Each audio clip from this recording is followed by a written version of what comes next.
Hello everyone, मैं अंकुर अवेले आप सभी का स्वागत करता हूं आपके अपने channel magnet brains Hindi medium पर।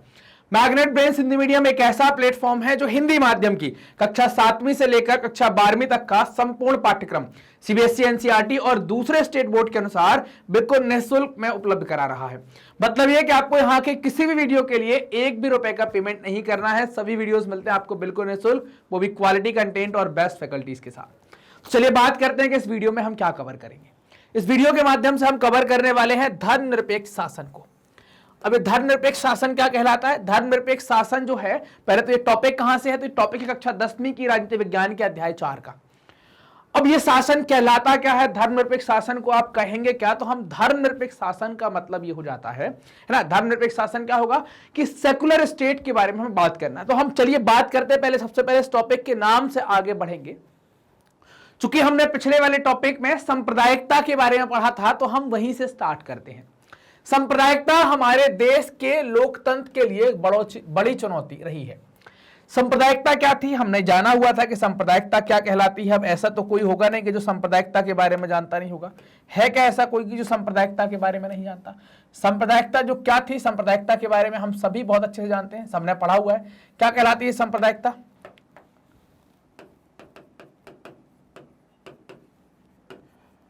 तो आप कहेंगे कि सांप्रदायिकता हमने ऐसी पढ़ी थी कि इसका जो कनेक्शन है वो हम बना रहे थे किसके साथ? धर्म के साथ। और धर्म में जब हम राजनीति जोड़ते थे, है ना, तो सांप्रदायिकता थोड़ी विकराल रूप लेती थी और बहुत कठिन स्थिति का हो जाती कि धर्म, राजनीति प्लस सत्ता का भी समर्थन मिल जाएगा इसको, तो क्या हो जाती है, ये और बड़ा रूप ले लिया करती थी और कठिन रूप ले लिया करती थी अगर सत्ता इसमें शामिल हो जाएगी।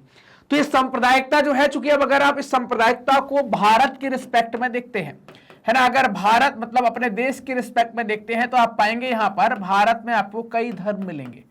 कई धर्म मिलेंगे तो आपको धार्मिक टकराव होते भी दिखेंगे, धार्मिक दंगे होते भी दिखेंगे, तो उनको आप सांप्रदायिकता कहेंगे। मतलब सांप्रदायिकता भारत में एक बड़ी चुनौती रही है, ये बात हमें पता चल गई थी, पिछले वीडियो में हम जान गए थे और यहां भी जान गए। अब अभी जो हमने टॉपिक लिया है उस टॉपिक को अपन क्या कहने वाले हैं? वो टॉपिक कहलाता है आपका कि धर्मनिरपेक्ष राज्य का मतलब क्या होता है। किस चीज को आप धर्मनिरपेक्ष राज्य कहते हैं? क्या आपका धर्मनिरपेक्ष राज्य कहलाएगा? तो क्या समझ में आता है आपके हिसाब से क्या धर्मनिरपेक्ष राज्य हो जाएगा? किसको आप कहेंगे धर्मनिरपेक्ष राज्य? तो धर्मनिरपेक्ष राज्य जो होता है उसका मतलब यह है कि जब राज्य का कोई धर्म नहीं होगा, मतलब राज्य क्या करे, किसी धर्म को ना माने, है ना, राज्य किसी धर्म को समर्थन ना दे, राज्य किसी धर्म को समर्थन ना दे। जब राज्य किसी धर्म को समर्थन नहीं देता है तो उसको आप क्या कहते हैं? वो आपका धर्मनिरपेक्ष राज्य कहलाता है। अगर राज्य किसी धर्म को समर्थन देना स्टार्ट करता है ना, राज्य किसी धर्म को समर्थन देता है, तो फिर वहां पर सांप्रदायिकता ज्यादा हो सकती है और विकराल रूप ले सकती है।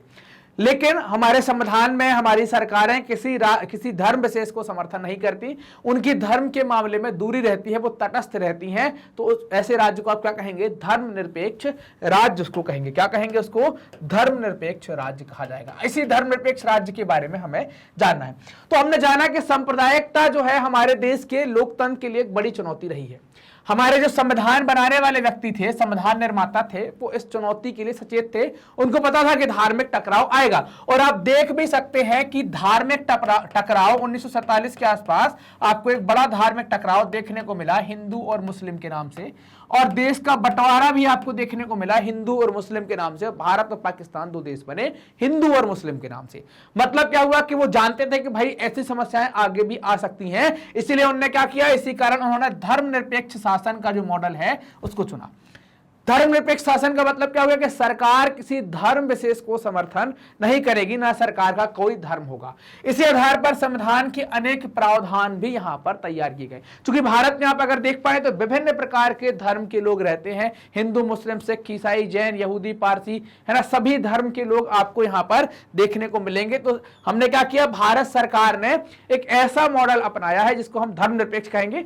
क्या कह रहे हैं एक्चुअल में कि भारत सरकार का कोई धर्म नहीं है, सरकार किसी धर्म विशेष का समर्थन नहीं करेगी, धार्मिक मामलों से दूरी बनाकर रखेगी। अगर कोई विवाद की स्थिति होती है तब भी, हाँ, निपटाने के लिए, शांति बनाने के लिए उसे हस्तक्षेप करना पड़ेगा तो करेगी, इसके अलावा उसे और लेना देना नहीं होगा। इस स्थिति को हम क्या कहते हैं? धर्मनिरपेक्ष कहलाता है। भारतीय राज्य ने किसी भी धर्म को राजकीय धर्म के रूप में अंगीकार नहीं किया है, मतलब भारत का कोई राजकीय धर्म नहीं है। जैसे आप श्रीलंका में देखें बौद्ध धर्म है, पाकिस्तान में देखें इस्लाम धर्म है, इंग्लैंड में आप देखें ईसाई धर्म है। ये श्रीलंका, पाकिस्तान और इंग्लैंड में आपको देखने को राजकीय धर्म देखने को मिलेंगे। लेकिन भारत की अगर बात करें तो भारत के संविधान में किसी धर्म को ऐसा कोई विशेष दर्जा नहीं दिया गया है, ना ही किसी धर्म को हमने राजकीय धर्म का दर्जा दिया है। इससे क्या हो गया, अगर आपने किसी धर्म को राजकीय का दर्जा नहीं दिया तो इससे क्या हुआ, इससे यह हुआ कि सभी धर्मों को यह लगेगा, सभी धर्मों को क्या लगेगा, सभी धर्मों में समभाव रहेगा, है ना। क्या रहेगा, समभाव रहेगा। उनको लगेगा कि सरकार किसी धर्म विशेष का समर्थन नहीं कर रही है। तो सब जब समभाव रहेगा तो सब क्या रहेंगे, हंसी खुशी यहां पर बने रहेंगे। उनको किसी प्रकार की धार्मिक चीजों को लेकर कोई समस्या यहां पर नहीं आएगी कि हमें कोई धार्मिक समस्या होने वाली है, ऐसी कोई समस्या इनको नहीं आने वाली है। क्लियर। संविधान सभी नागरिकों, समुदायों को किसी भी धर्म का पालन करने और प्रचार करने की आजादी देता है।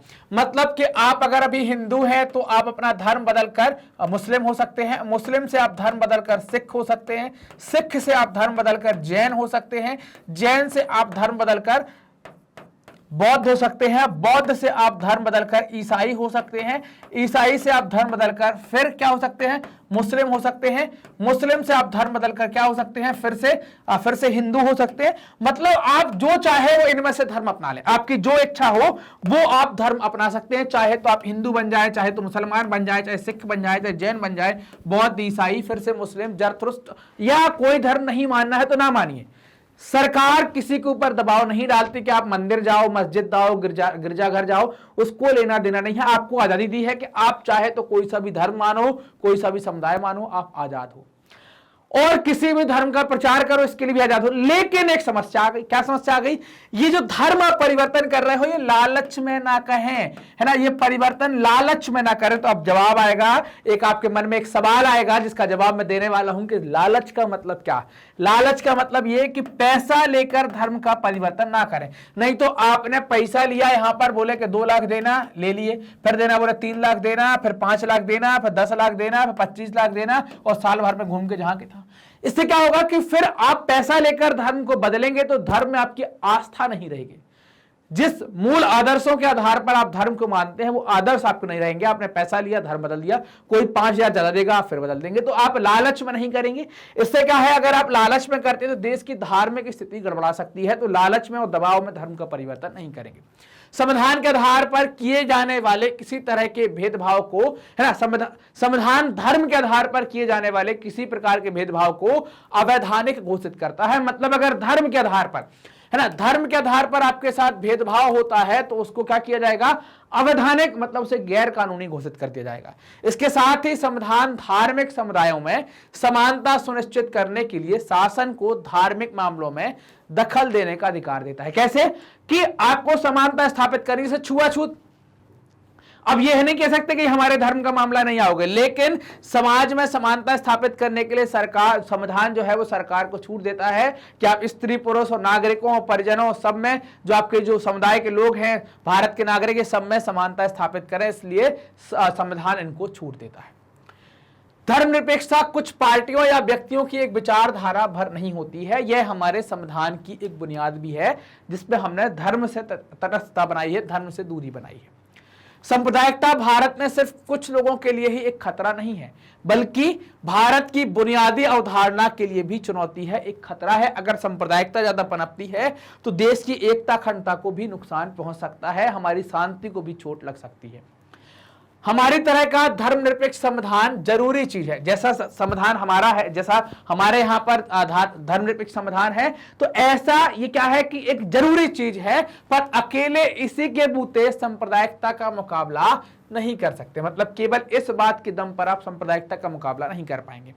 हमें दैनिक दिन, मतलब जो आपकी दैनिक दिनचर्या है, दैनिक दिन जीवन में सांप्रदायिक पूर्वाग्रहों, जो पुरानी मान्यताएं चल रही उनको, दुष्प्रचारों का मुकाबला करना होगा तथा धर्म पर आधारित गोलबंदी का मुकाबला राजनीति के दायरे में आकर करने की जरूरत है कि भाई इन सब चीजों से बचें, तभी आप सांप्रदायिकता से बच सकते हैं, तभी सही मायनों में जाकर धर्मनिरपेक्ष राज्य की स्थापना हो सकती है। तो हमने जाना कि धर्मनिरपेक्ष राज्य क्या है और सांप्रदायिकता से हमें कैसे बचना है।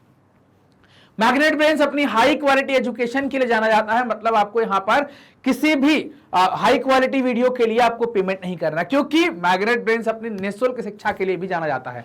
मतलब क्वालिटी कंटेंट अब हुआ बिल्कुल निःशुल्क, आपको कोई पेमेंट नहीं करना है। क्या क्या मिलेगा आपको, तो हम CBSE English medium, Hindi medium, NTSC, olympiad, CUET, ये सब कुछ आपके लिए बिल्कुल निःशुल्क में लेकर आते हैं, बिल्कुल फ्री ऑफ कॉस्ट लेकर आते हैं। आपको यहां पर किसी भी चीज के लिए कोई भी पेमेंट करने की आवश्यकता नहीं होती है।